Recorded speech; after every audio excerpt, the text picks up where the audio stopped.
Good morning and welcome to today's webcast, Enhance Efficiency and Effectiveness with Performance Audits. Before we begin, I'm going to play a brief housekeeping video. Welcome and thanks for joining us. We're pleased to present another in our ongoing series of continuing professional education webcasts to help companies and individuals conquer challenges as they plan for what's next. Our presentation will start in a few moments. Before we begin, here are a few things to keep in mind. You can customize how you both view our presentation and interact with the presenter. For better viewing, close all other applications and turn up your speaker volume.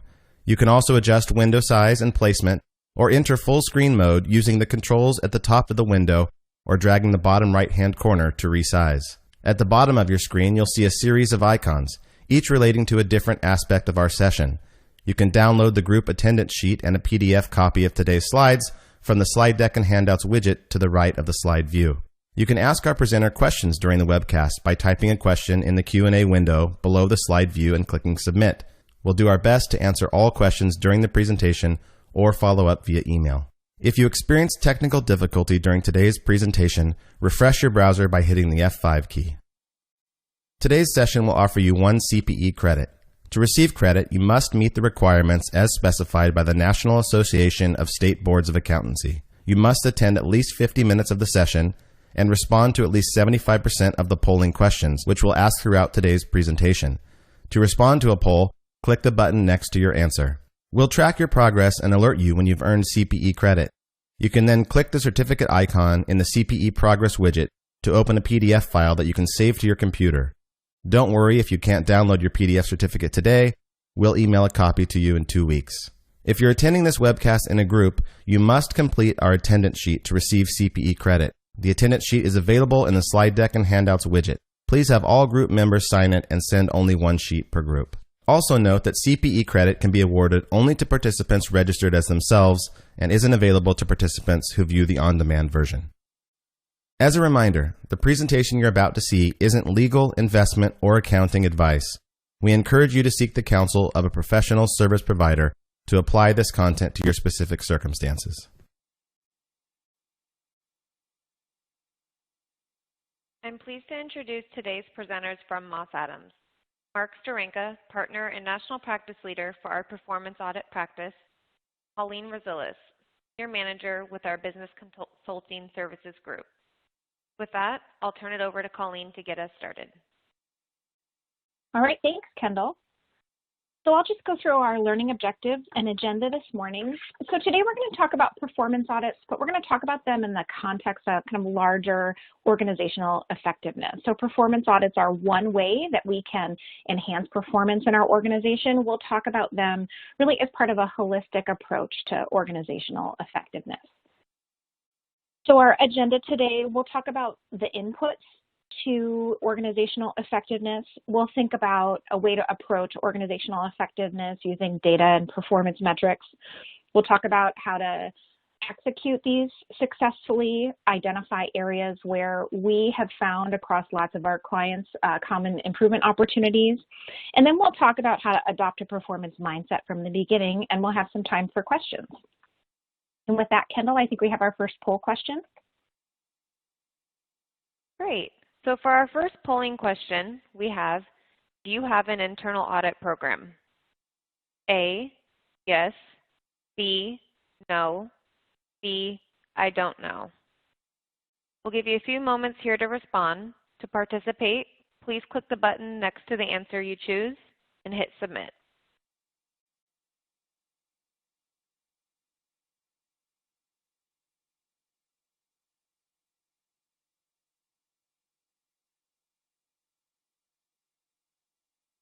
We'll go ahead and close it out and take a look at the results.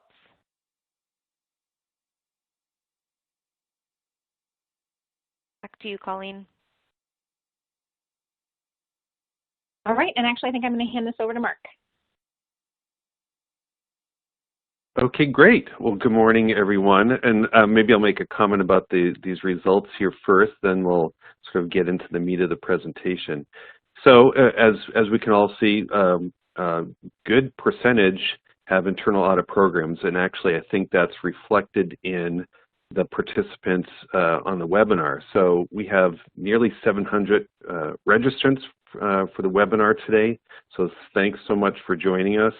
We literally have people from Hawaii to New York, and lots of different types of organizations that we work with represented, all forms of government, not-for-profit, higher ed, tribes, financial institutions, professional services, agriculture, manufacturing, and obviously a lot of you have internal audit programs, which is great. So a lot of what we'll talk about will be very relevant to those programs. And whether you have a formal internal audit program or not, what we'll be talking about fits in either way, because as Colleen said, we're trying to take a holistic approach to how to improve organizational and operational effectiveness. Performance audits, and we'll talk about them in terms of the various other types of projects they're called, are a mechanism to accomplish that goal. So let's move forward. So we're going to start with talking about just the factors that are impacting our organizations, and really in a way why this topic is even relevant. Because we might say, oh, let's even take out the word audit. So just talking about performance. Of course, on one hand, we should always be thinking about it, but on another hand, you know, our focus on performance, I would say, generally ebbs and flows. And depending on what's happening around us, what factors are affecting us, are going to make that more prominent or less prominent sort of in our day-to-day activities and the priorities of the things that we focus on. So let's start with talking about external factors. So in a way, these are the things that we sort of can't control. And of course, we're all dealing with the impacts of the pandemic. So let's talk about economy for a minute. If we were having this webinar in February, we'd be talking about, you know, this incredible, robust economy, a super competitive marketplace. How does that impact our organizations, and what does that mean to us in terms of performance and what our focus on performance would be? It's obviously the economy right now is quite different, although if you look at the stock market, it's on a pretty good trajectory right now. But obviously the economy as a whole, unemployment, what's happening across the nation is very, very different than it was in February. So what does that mean for our organizations from a performance standpoint? You know, it should cause the question, when things come back to normal, whenever that is, and let's just say for the sake of argument that's early next year, do we want our organizations to look the exact same that they did before this pandemic hit? It's a question that we could be asking. I'd say it's a question we should be asking, because there's a lot that we've all learned by going through this crisis and this process. And so really, what do we want to look like coming out of this? And how did the lessons learned from both how we dealt with this economic crisis and health pandemic, and then how do we deal with that when either similar large or smaller versions of either of those happen in the future? As another major influence, population demographics. I'm going to touch on it for a minute. We kind of took it out in a reason because what's happening in the economy and with the pandemic is really kind of overtaken everything else. But what we would typically talk about is the baby boomers exiting the marketplace, which is going to be a continuing trend, having a younger workforce, a multi-generational workforce, which we've always had, but it's just seemingly more prominent and influential in our organizations than it has perhaps in the past, or we're maybe just more attuned to it.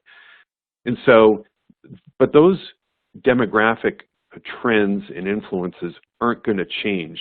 The one sort of nuance to that is when you go through an economic downturn, typically that extends people's careers, meaning if I was thinking about retiring, I may not retire on schedule because I have to recoup some of my economic status, my retirement savings to do so. hopefully, this won't end up being an extended recession. In fact, hopefully it'll be a very short one. And so those plans may not be materially impacted from a financial standpoint, depending on what the economic recovery looks like. But intellectually or philosophically, it might, because this pandemic has sort of scared us all to some extent.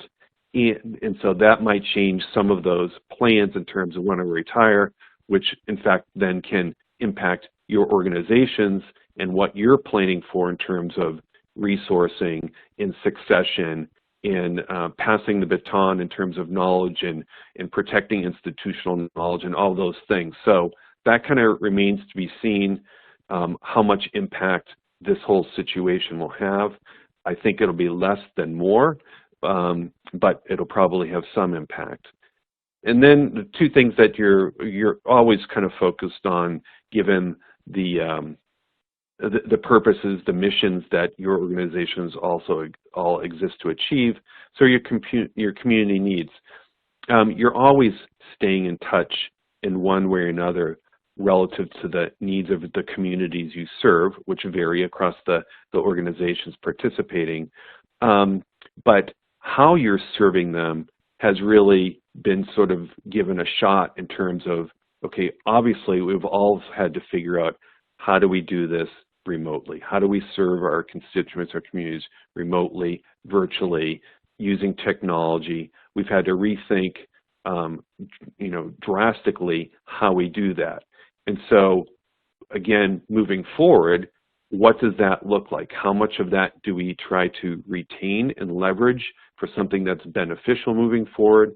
And how much of that do we just go back to how we were operating before this all happened? So that's a big potential impact, not just in the short term as we're responding to the crisis, but in the longer term in terms of when things are back, quote, back to normal. So then what's our normal in terms of how we're operating? And then the last comment about external forces, community input. So we all, as organizations, receive input from the communities we serve in one way or another. One example, since we had a large response in internal audit programs, ethics hotlines. So that's a way that we receive input from the communities about our organizations. We've certainly seen an uptick in mechanisms of communication like that to provide feedback. One, just because we're going through a period of change, and so that drives more feedback, but also this just shift to, by necessity, going to operating virtually is, in essence, made those modes of communication, in essence, the only or one of the predominant ways of communicating. Someone's not going to show up in person. They're going to find a way to let you know from a virtual standpoint. So uses of email, ethics hotline, social media, all of those are having upticks in terms of channels of communication to provide feedback, and the amount of feedback sort of in total, despite just the uptick in the use of those as mechanisms out of necessity, but it's just the amount of feedback we're receiving. So the question is, and what I want you to have in mind as we go through the rest of the webinar is, what impacts are these external forces having on our organizations? What of those impacts are we just dealing with in the short term? And what are we going to retain and might actually influence how we do business differently moving forward? Okay, and then internal factors, so things that we actually have much more control of. So first one, enterprise assessment. So again, large internal audit function existing within the organizations represented. Are we doing regular enterprise risk assessments or other types of assessments of internal controls or performance? What do we look at when we're conducting those assessments? How do we use the outputs or what we learn from those assessments? Performance results. One of the areas that a trend in the marketplace, and we certainly could have said the same thing 5 years ago, it's just more prominent today, is how are we actually using performance to guide what we're doing as an organization. So almost every organization measures something, but how much does that actually influence decision making? And a bigger question really is, to what degree are you actually measuring outcomes? What are we actually measuring what we're trying to accomplish in terms of our mission, goals, and objectives versus outputs, which is the most typical thing that organizations measure, is how much are we doing of what we do? And that's only relevant as we look at what are we actually accomplishing. So to what degree are we measuring? How sort of sophisticatedly are we measuring? Are we focused on outcomes? And how do we use that to inform decisions? And then we also just added employee input for the exact same reason of the community input. We certainly have seen an increase in the amount of input being provided by employees about the operations of our organizations. Ethics Hotline, yet again, is another increased conduit for doing so. Again, not a necessity, but getting that input. And so what do we do when we receive it? How do we respond to it? And how does it actually factor into thinking about what are we trying to accomplish and how, i.e. performance?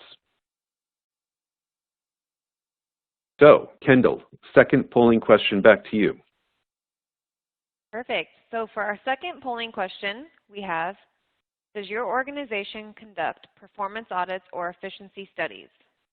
The options are A, yes, as part of an internal audit program, B, yes, not as part of an internal audit program, or C, no. As a reminder, if you'd like to receive CPE credit for today's webcast, you will need to respond to at least 3 of the 4 polling questions.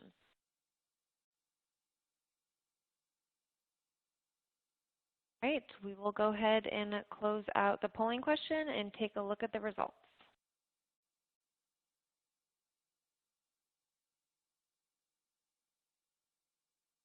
And Colleen, you want to pick it up here? Yep, happy to.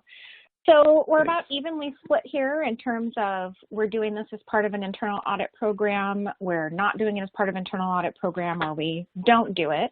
Internal audit, I think traditionally we often think about it as focused on controls and compliance and outputs. And the focus of this webcast is really about performance audits and operational performance, organizational efficiency, and effectiveness. And performance audits and those types of studies can help you to take an outcomes-based approach to looking at economy, efficiency, and effectiveness. It's a great way to leverage your internal audit program, and it's a really great way to just look at your organization through a different sort of lens. So in this section, I'm going to talk about how to identify opportunities to improve organizational efficiency and effectiveness, really through establishing key performance indicators or performance metrics and making them meaningful. Mark just said almost every organization measures something, but how do we really use data to inform decisions? We see our clients across every industry have some sort of data that they look at. You might have a weekly management meeting where you look at a metrics report. In fact, our team actually does that every 2 weeks. And we look at these reports, and do we make decisions from this data? Do we look at trends over time? Are we actually making decisions, or are we just having data as a potential input and then continuing to make decisions from our gut, or being more reactive than proactive in our approach? So one thing that's very important to us when we work with clients is really aligning our metrics to the outcomes that we want to achieve. It's not just data for the sake of data. We really want it to be tied to your strategic plan. We want to think about the data that we collect as helping to further the mission of our organization, really thinking about what are our values, what do we want to achieve, what are our short and long-term goals, and how can we measure those outcomes accordingly. We also really want to think about having the right number of metrics. So we've had organizations have as few as 5 performance measures. We've also had clients who have had more than 1,000 performance measures. There's no right amount. I will say more than 1,000, your staff are going to get some real fatigue from having that many performance measures. So we really want to focus on what are the key things we want to achieve. We can change our measures over time, right? We're really focusing there. We also think it's very important to reflect your community and your stakeholders. And so setting up performance measures is a great time to also think about, okay, who is our community? Who do we serve? And that can be different for every organization. We definitely want you to think about your staff as being your stakeholders, right? The people that you serve, whether it's, in higher ed, it's your students, your alumni, who your donors are, your faculty. In private industry, it might be your suppliers, your customers. We also would encourage you to think about your stakeholders in terms of the larger ecosystem in which you operate. So who are your customers' customers? When you serve someone and they go out into the world, as a nonprofit, if you have a partner organization, who do they serve? And can we think about making meaningful outcome-based metrics that will resonate with that whole community? We also really encourage our clients to establish efficiency and effectiveness measures, so really thinking about the cost of the service that you're providing, and I'll go into that a little bit later. And so one way that we can look at this is through a performance framework. At the top level, you'll see kind of community or organization-wide kind of needs and results. So metrics that you would really want your board, your executive leadership to be focused on. What are the high-level outcomes that we're trying to achieve that are really tied to our high-level long-term goals? And then at that second level, we've got program and service metrics. So those are going to be aligned with the outcomes and the efficiencies that you're trying to achieve within your specific departments and programs.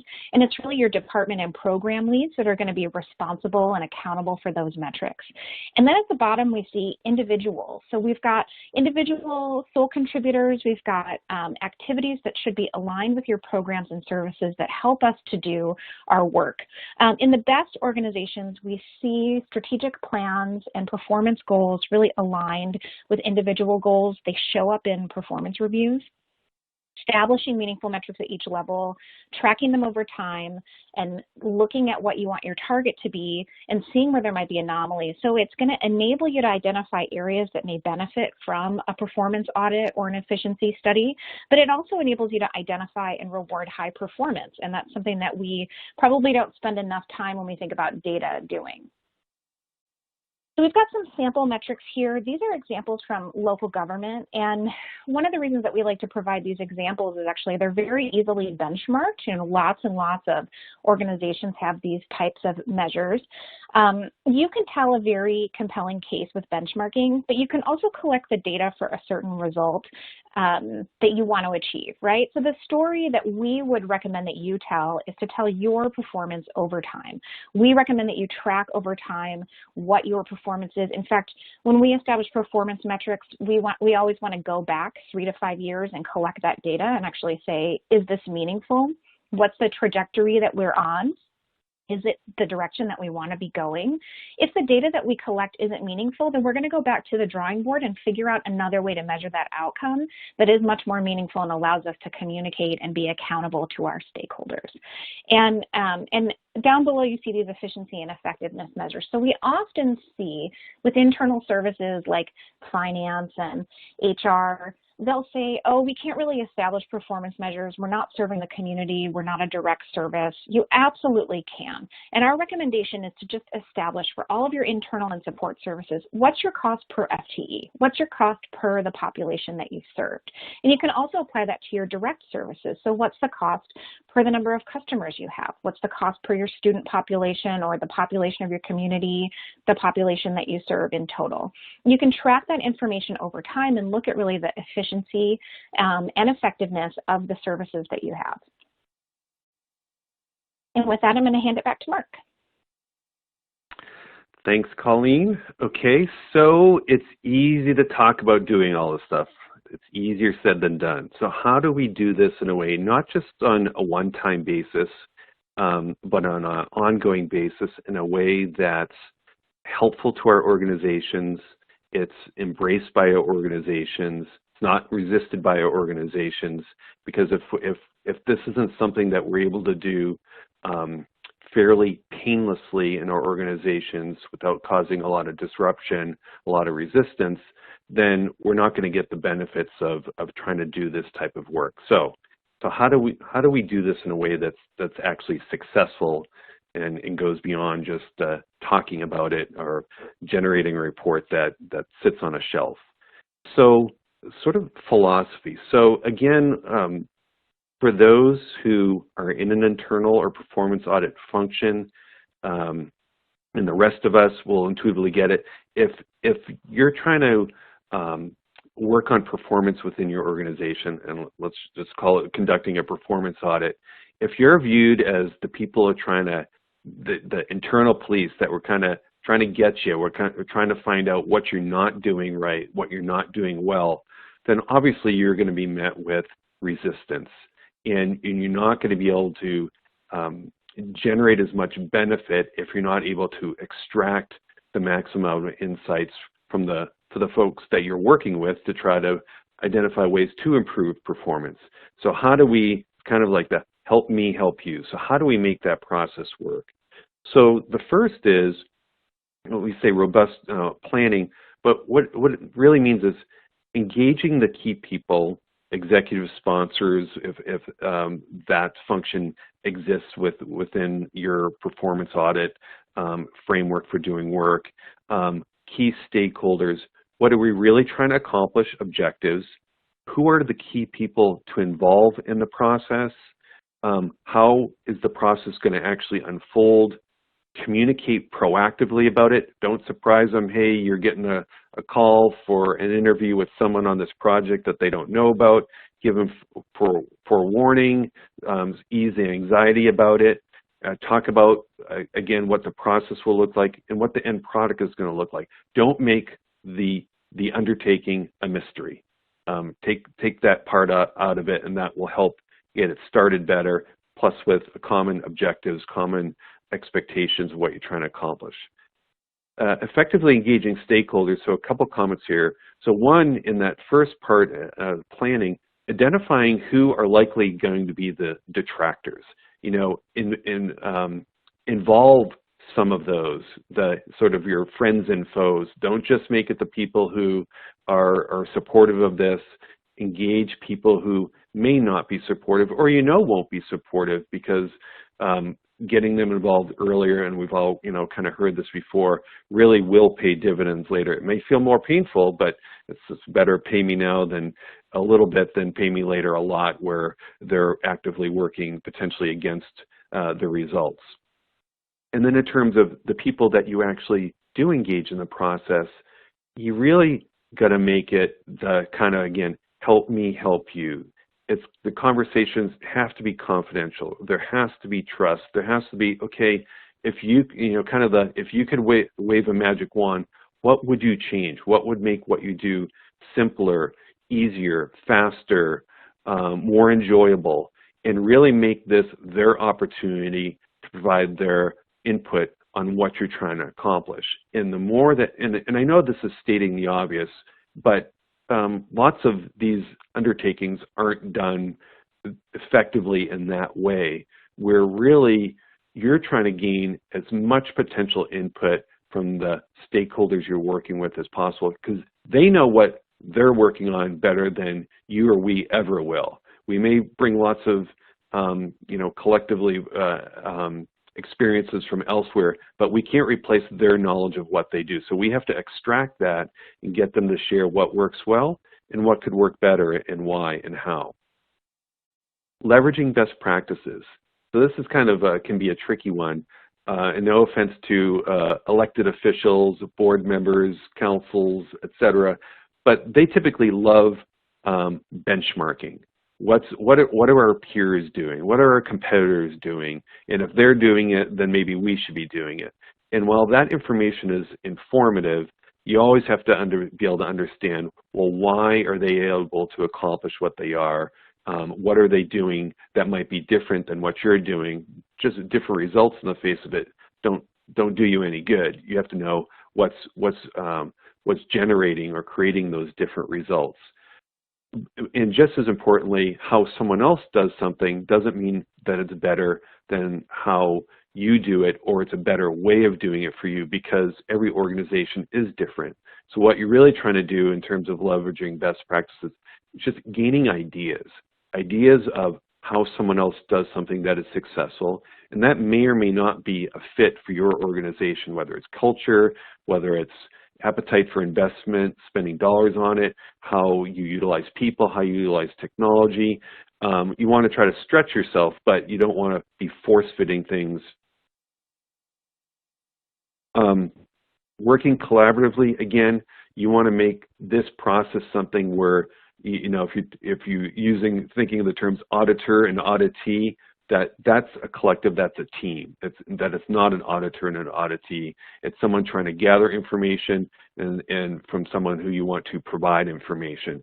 And the more that you work together and collaborate, obviously, the better results you're going to have. And kind of also already mentioned a little bit avoiding surprises, but communication up front about what you're doing, communication, which I'll touch on in the next slide, along the way. If you're getting to the end of a project, delivering a report, and someone is caught off guard, you know, there's always saying right isn't enough. If whether you're right or not, if someone is surprised by something, most typically the first reaction is going to be to resist. And so we want to at least eliminate that resistance that can come when we surprise people. So let's talk a little bit about types of assessments. And really, in a way, these are all one and the same. And for us, for example, our clients, they call these projects different things, but really they're the same thing. If what you're is improved performance, whether you call it a performance audit, an org assessment, efficiency study, a management review, an organizational review, it should all be, in essence, the same type of project, which I'll talk about, which is how you do it. Now, may there be standards that you need to apply, like in government, generally accepted government auditing standards or GAGAS performance audits? Yeah, that may place some protocols in how you do and document the work, but in essence, the guts of all of these are the same. And what they all have in the same is you're trying to do the best that you can, which I already mentioned, is gaining the insights from the organization, applying experiences from elsewhere, how others are doing things to look at potential ways to do things differently, and identify practical ways to do things more efficiently, more effectively, more economically. But what's key in all of these is if there's a debate on sort of the facts, you know, what we've learned about the organization, what we think are opportunities for improvement, then if you don't have concurrence on that, then your foundation is weak and whatever you say is going to lack credibility. So regardless of what you call the study, regardless of how you actually perform the project, you have to, in the process, get a mind meld, get concurrence on the facts, so that the foundation of what you're ultimately going to make recommendations, and then making sure that when you do apply industry best practices, quote unquote, that you're doing it in a way that's practical for your organization, that that's a fit for your culture and how you do things. Because again, right isn't enough, and right that someone else is doing something and getting better results doesn't necessarily mean it's right for you. Maybe you can get those same results, but in a way that works within your organization. So we don't want to force things in that way. So process. So instead of talking about sort of the details of this process, I would just point out some nuances that, again, keys to success. So we can look at this very straightforward, 4 typical phases of a project, say a performance audit. You're going to have the startup of management, finalize your work plan, you know, exactly how you're going to do the work. Phase 2, fact finding, you're going to go get the information that you need to make an assessment. Phase 3, analysis, you're going to figure out, okay, what are different options? How could we do things better? Phase 4, you're going to wrap it up in a report. But here are the keys. So we'll start with the no surprises. If you get to delivering the report and people don't have a really good idea of what's going to be in it, they're going to be surprised, they're going to resist.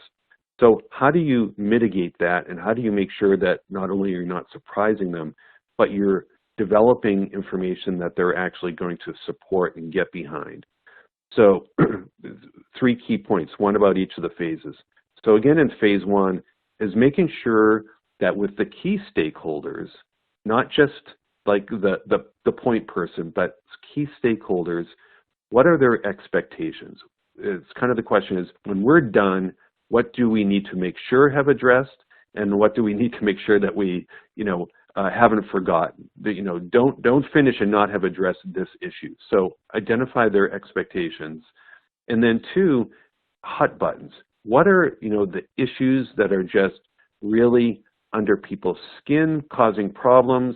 The real maybe just opportunities for improvement on the constructive side, but just making sure know what those things are, because again, those will be part of, if we get done and we haven't addressed X, then we're going to lose credibility that either we weren't listening, we didn't do a good job, or we just don't have practical sense about us, because how could we have done all this work and not address X, Y, or Z? Phase 2, which really results in our, it's fact-finding, but results in our preliminary findings or observations or opportunities for improvement, whatever you want to call them. Whatever you do call them, they all should be viewed as opportunities for improvement, because that's what this is all about. But when we get to those, that's when you have to go validate them. That's where you need to go out to the stakeholders that you engaged to provide that information that is the basis for your facts and your opportunities for improvement, and make sure that they agree with the facts. Again, because if that foundation isn't there, then the rest of the work is going to be on shaky ground. And so you have to kind of bite the bullet then, which will pay great dividends later. The same goes for phase 3. At the end of phase 3, you should have your findings that you've validated in your draft recommendations. Okay, so what do we do about it? And so that's the opportunity when you should be testing the practicality of the recommendations. Don't wait to the draft report. Again, go back to the key stakeholders. Does this make sense to you? Can we do this? Is this too cost prohibitive? Do we not work that way? Will that never be supported by key decision makers? And making sure that, again, they're practical, because if they're not, then what good are your recommendations? And then finally, I'll actually make one other comment about reporting. Many of the people on this webinar work within a public environment, either literally a public environment as a governmental entity or public institution, or in a pseudo-government, pseudo-public environment, in where we have lots of constituents, we're transparent about what we do, we're always under scrutiny, and so we might as well be in a public environment. And so in those cases, especially in the literal public environment, these work products are public documents. So messaging is very important. There's lots of ways to say the same thing.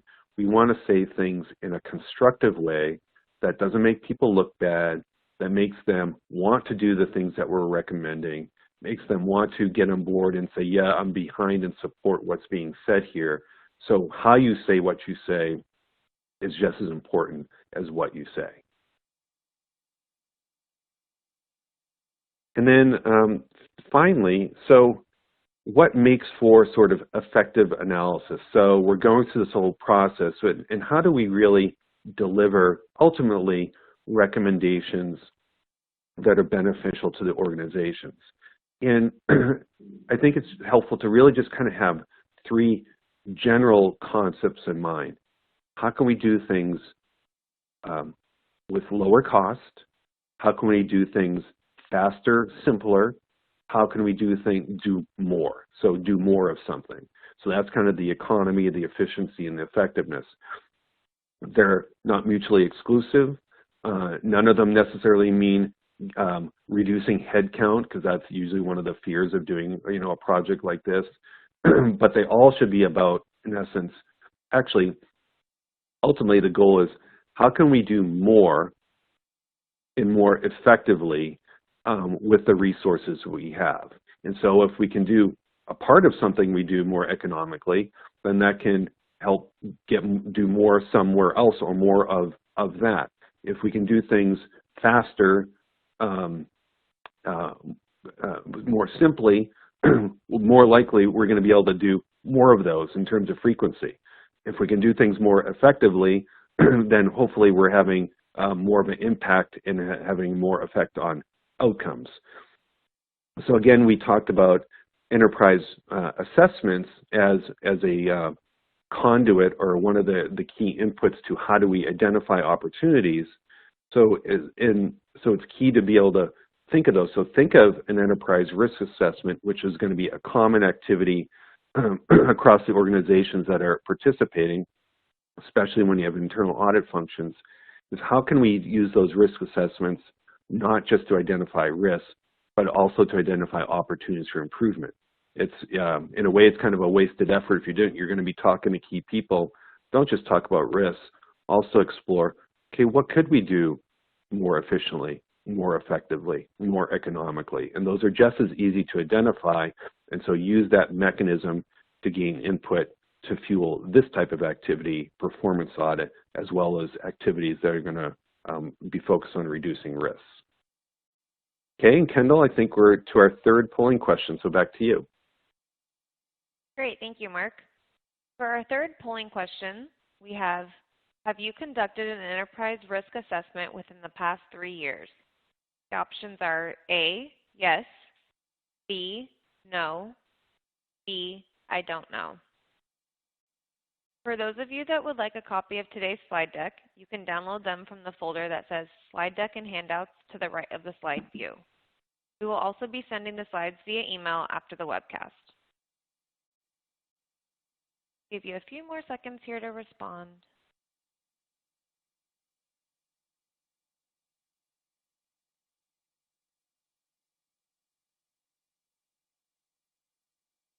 Let's close out and take a look at the results.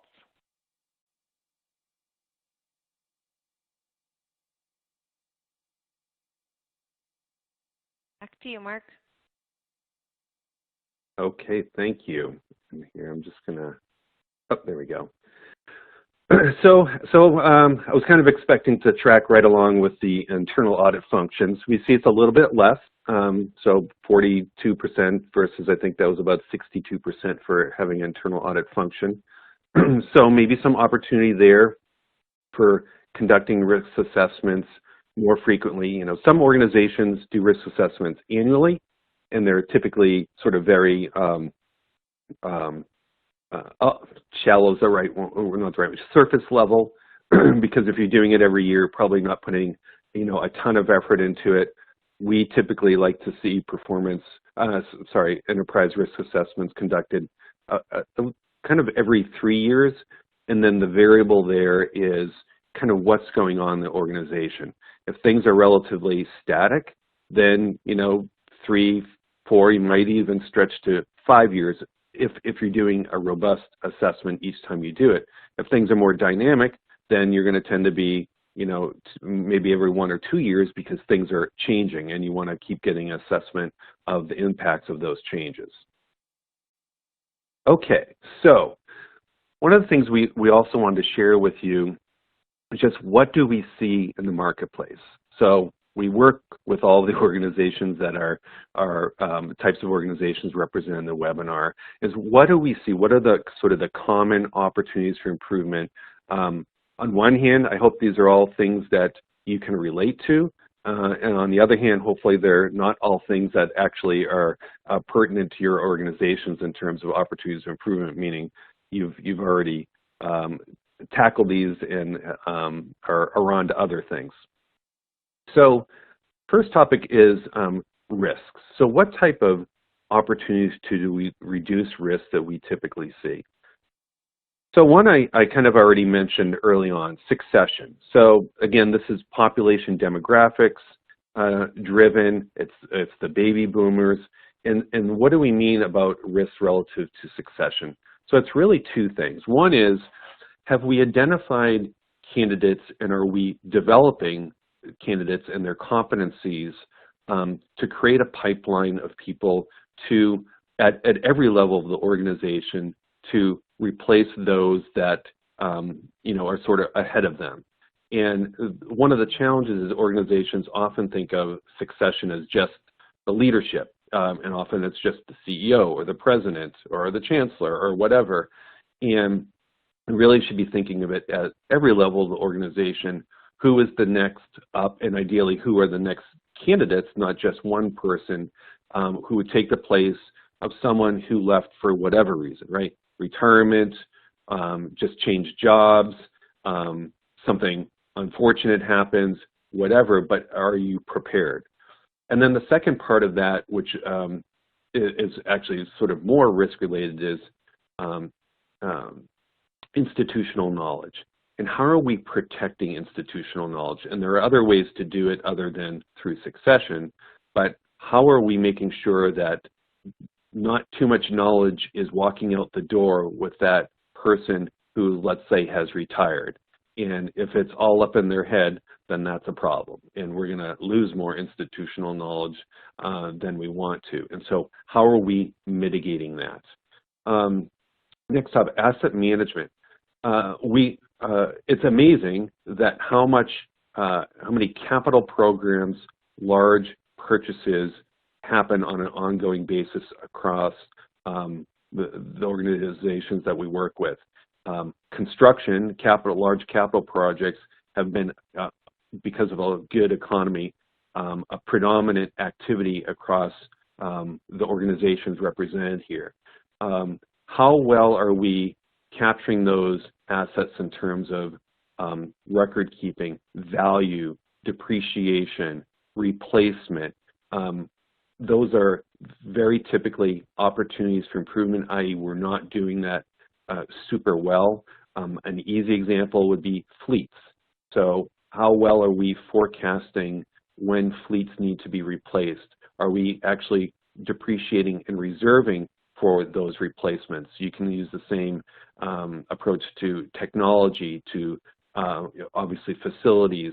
Fleets is a good one, as is technology, where you know you're going to have replacement, and are we actually sufficiently reserving for those and have plans and programming to be replacing those assets when needed.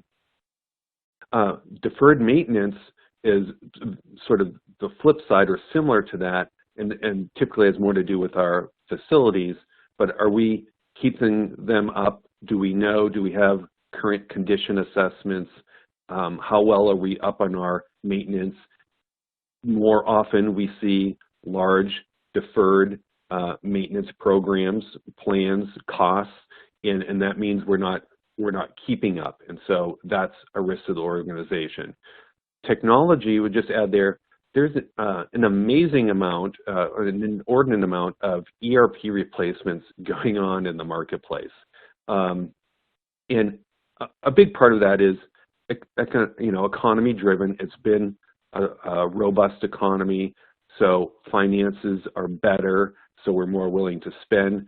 But those obviously, as we all know, present risks to the organizations because A, they're painful, they typically don't always go as seamlessly as planned, and from just a practical, assuming everything goes well, there's a lot of change management associated with that, with a new system. And so how well are we going through preparing for and actually accomplishing that change management? And then governance, and we'll say sort of executive management, is how much turnover is there?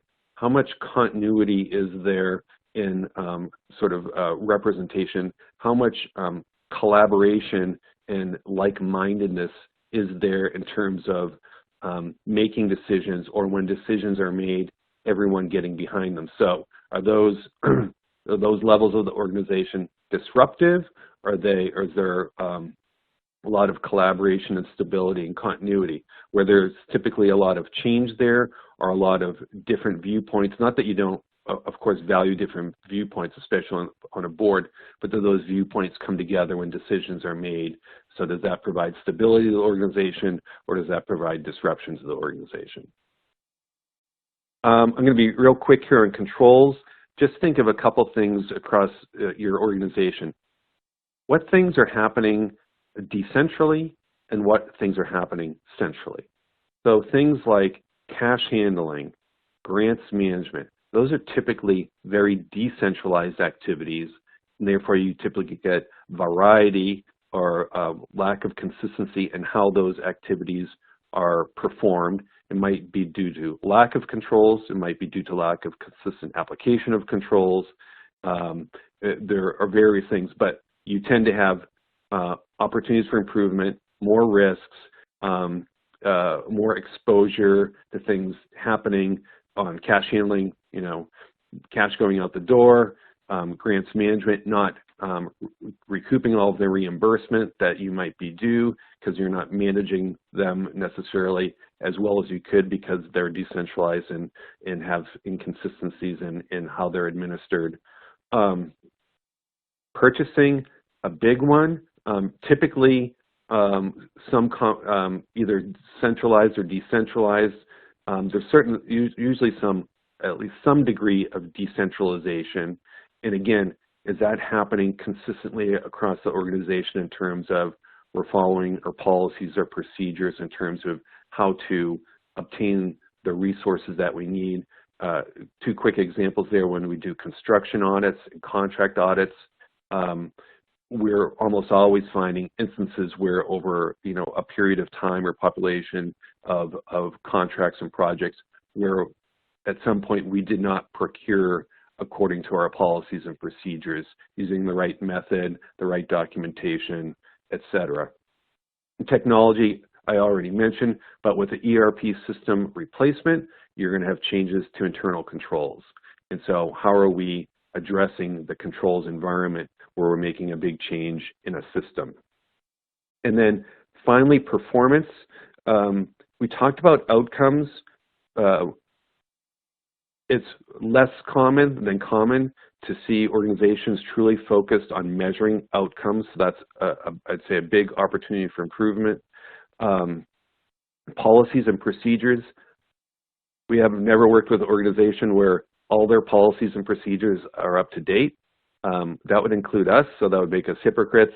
But that protecting institutional knowledge, gaining consistency of activities across an organization, operating efficiently and effectively, those obviously play important roles. And then I'll just end with employee engagement. Just the way we're talking about conducting a performance audit, engaging the stakeholders, the more that you can engage your employees in how your organization is planning for how it wants to operate, how it is actually operating, how it is evaluating how it's operating, the more that you're going to get out of them in terms of being invested in how you're doing. And I would just also say employee engagement is the single largest opportunity for improvement, I would say, across the country in terms of enhancing performance. Employee engagement has traditionally hovered around 33% across the nation. And if you think of if 33% of our employees are actually engaged and invested in what we're doing, how on one hand bad is that, but what an opportunity for improvement. So with that, I believe our last polling questions are back to you, Kendall. Great, thank you, Mark. For our fourth and final polling question, we have, does your organization have a performance dashboard? The options are A, yes, B, no, C, I don't know. Once you have completed all CPE requirements, you'll be able to download a PDF of your CPE certificate from the CPE progress window to the right of the slide view. And Colleen, I'll hand over to you for the results and to bring us home with the last section. Sounds great. Leave it open here for just a few more seconds, and then we'll close it out. And Colleen, you can see the results.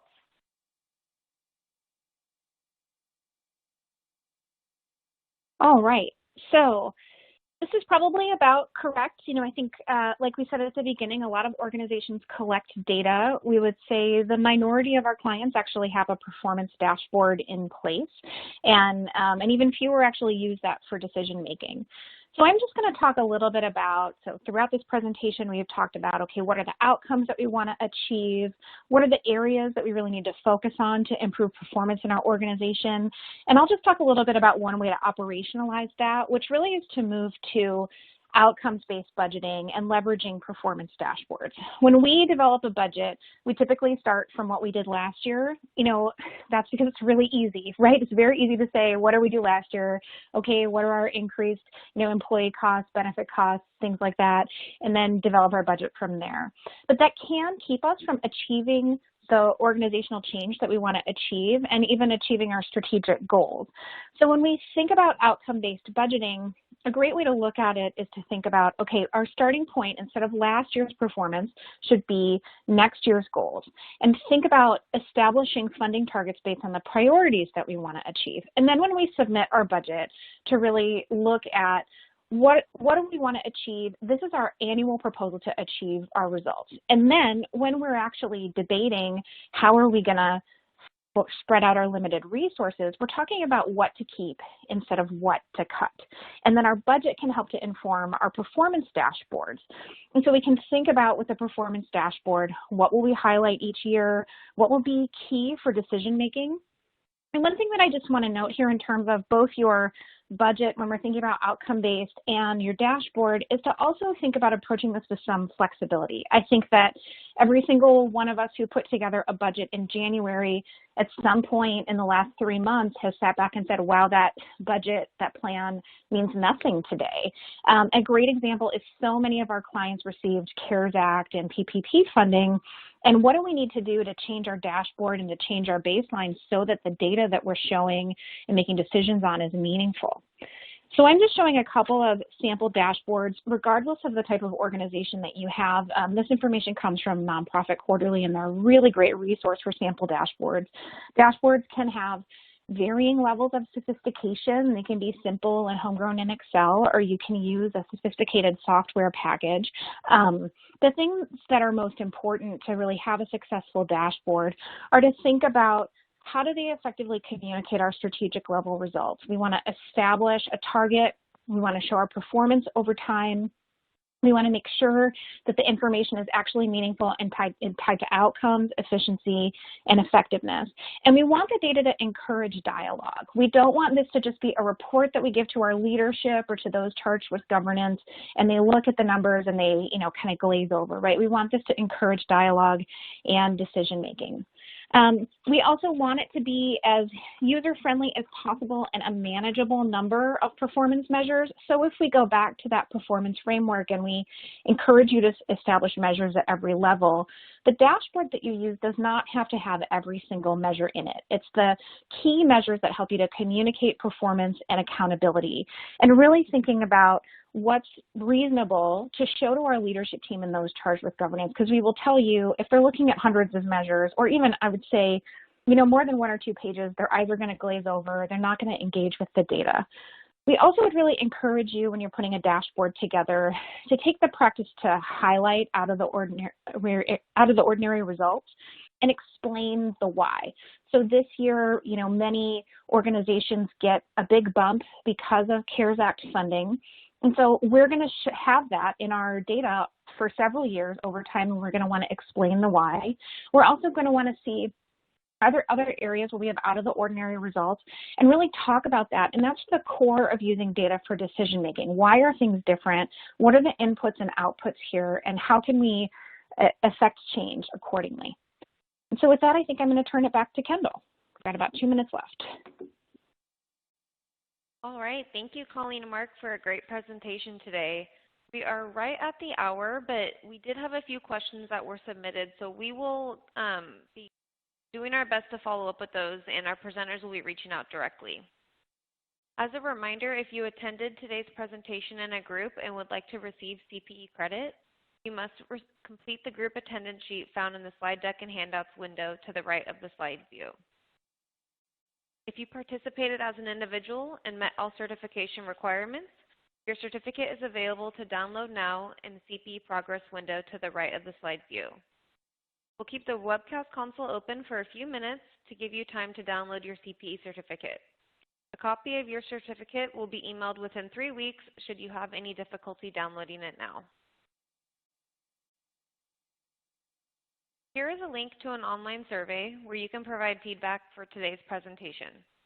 Please take a moment to complete the survey as your feedback is very important to us. Thank you for joining us. We hope you'll join us again next time.